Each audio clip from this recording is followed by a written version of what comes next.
ఒకప్పుడు ఇద్దరు స్నేహితులుండేవారు, సంతోష్ మరియు అశుతోష్. వాళ్ళిద్దరికీ తమ తమ వ్యాపారాలుండేవి. ఒక వ్యాపార రిఫరల్ నెట్వర్క్లో చేరాలని నిర్ణయించుకున్నారు. సంతోష్ ఎంతో నిబద్ధతతో ప్రతి సమావేశానికి ఉత్సాహంగా హాజరయ్యేవాడు.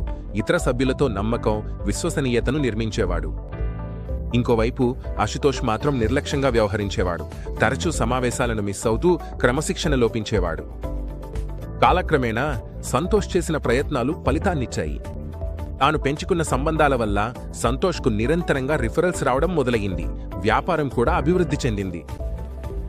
ఇదే సమయంలో అశుతోష్ మాత్రం ఒక దురదృష్టకరమైన వాస్తవాన్ని ఎదుర్కొన్నాడు. అతని గైర్హాజరీ వల్ల నెట్వర్క్లో నమ్మకం, విశ్వసనీయత కోల్పోయాడు. కొత్త వ్యాపారం సంపాదించడంలో ఇబ్బంది పడ్డాడు. ఇక్కడ పాఠం స్పష్టంగా ఉంది.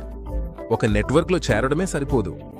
నిరంతరంగా పాల్గొనడం, నిబద్ధత చూపడం, ఫలితాలు పొందడంలో కీలకం. కాబట్టి గుర్తుంచుకోండి, హాజరు కావడం ఎంతో తేడా తీసుకురాగలదు.